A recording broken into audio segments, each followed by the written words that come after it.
If you're not intentional with what you want, you're gonna fall for the first person that's attracted to you, that shows you any attention.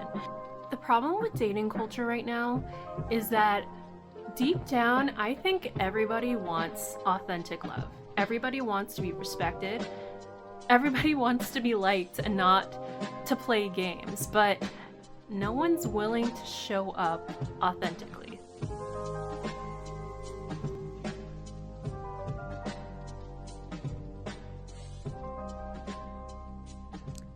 Hello, I'm Ariel.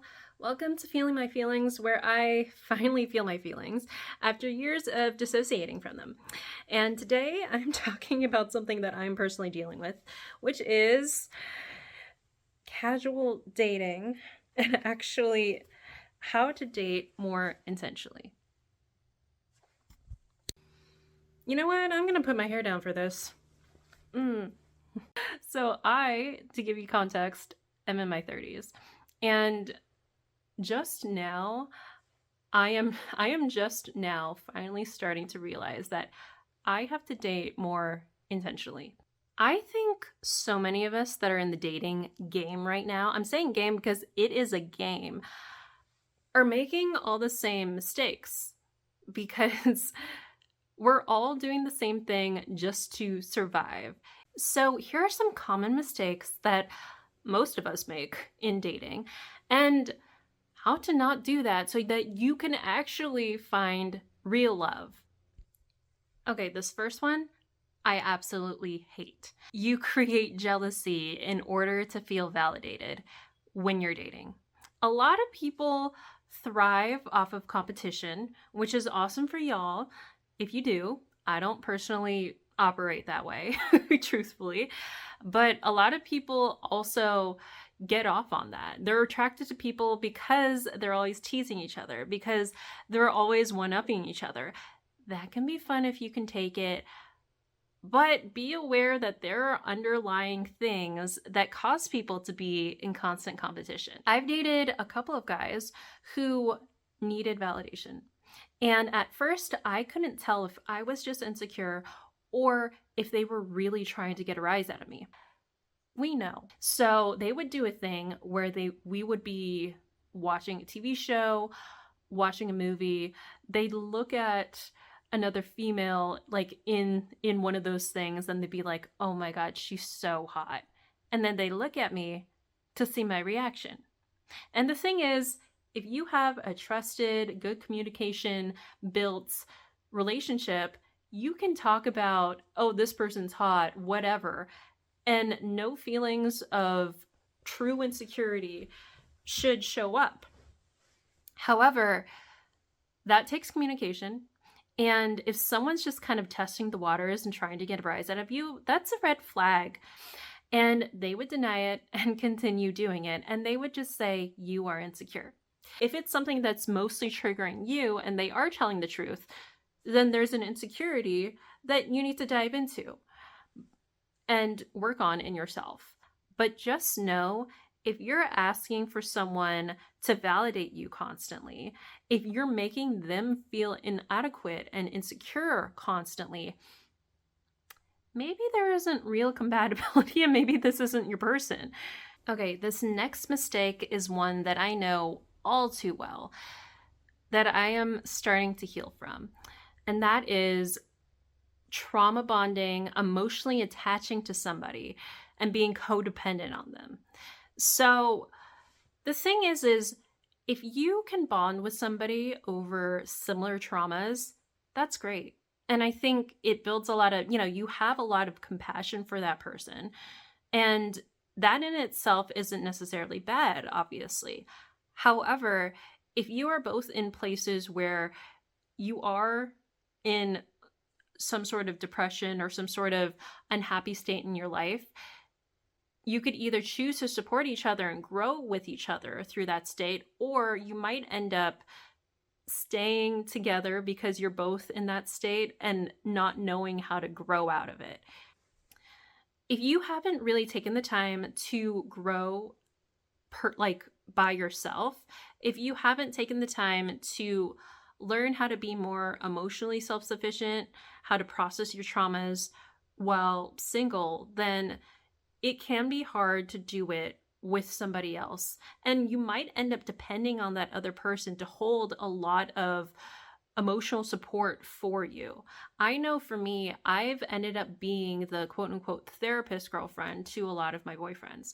And the thing is I ended up falling in that role because I'm used to being really empathic. I'm also really used to dynamics that are narcissist empath. And so I would often fall into familiar patterns with people with similar traumas, but with opposite characteristics than me, because that's what I knew. And a lot of us can try to find the healthy version of this, but oftentimes it ends up becoming codependent. And you don't end up growing as much as you could if you try to balance out yourself. And I would often have my boyfriends be dependent on me to talk about their feelings. Again, I'd be like their therapist.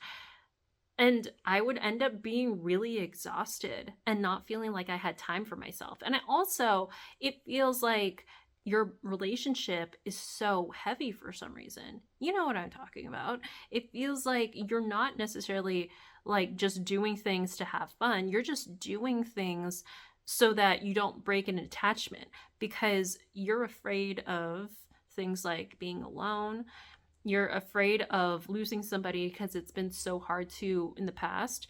You don't know how to form other sorts of relationships, and this is familiar, so at least you can create this. But if you look at it truly, you want to grow out of it. And that's so hard. I know.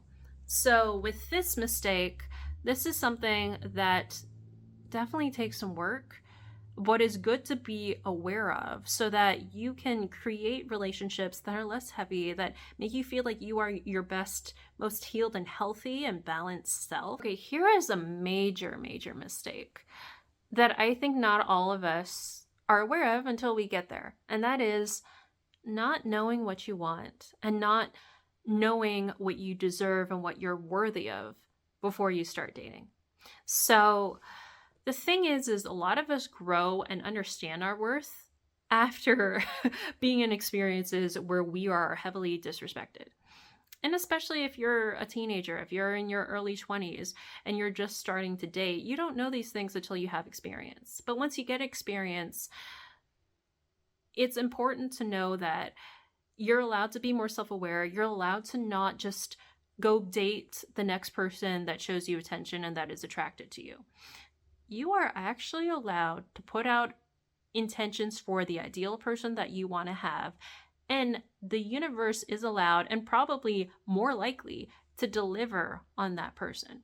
Okay? I fall into this trap a lot where I end up settling for people that are too familiar for me. So that's people that I need to help, who find value out of me because I act like a therapist for them. And it's truly not what I want, but this person's right in front of me. They've already showed that they like me. They already showed affection for me. So shouldn't I kind of hold on to them? Because I guess deep down, I don't know if I'm going to find somebody else, or at least not right now. And don't I want comfort right now? And that's the thing. When you're dating casually, there's a little bit of, if you don't want to be committal, then you obviously just want human touch and connection, but not necessarily a long-term emotional attachment. And that's okay. But a lot of us end up realizing that's not enough for us and we want love. Whichever stage you're in, totally cool. But this video is mostly for people who have decided they don't want to just keep dating. They want to find their person, or they want to live their life in a healthier way and not be a slave to toxic dating, So anyway, if you're not intentional with what you want, you're going to fall for the first person that's attracted to you, that shows you any attention, and you might fixate on them. And you may project what you actually want onto this person. So my sister does this a lot, where one person will show her attention and she will throw a lot of attention back at them, and she'll hold on tightly to them, knowing that, okay, this is one person that likes me. I don't know if anyone else will like me, so I have to make them love me, and maybe we'll get married, and maybe this is my person. And the thing is, along the way, she will feel insecure because she'll realize, oh, this person isn't showing up the way that I would like, but at least they still like me. Oh, this person isn't really acting the way that I would like. This person isn't respecting me. They're not communicating the way I would like, but they still like me. And it's like, for some reason, a lot of us hold on to these people just because we're afraid of not finding anybody else. And we're afraid to be lonely just for a little bit. Or, most of all, we're afraid to just focus on the relationship that we have with ourselves.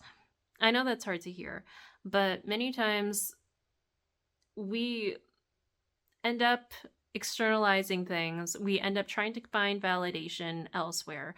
We end up being in relationships to escape the actual work we need to do internally.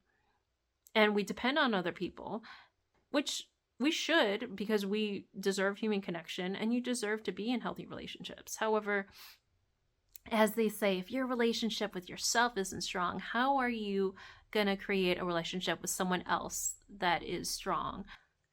Okay, our last mistake is not showing up intentionally as the person we want to be in relationships, and also not embodying what we want in relationships. So what I mean by this is, say you wrote a list of all the traits you want in a person. So you want them to be loyal, you want them to have fun, go on adventures with you, you want them to love Italian food. I don't know what it is, but let's say you yourself don't love Italian food.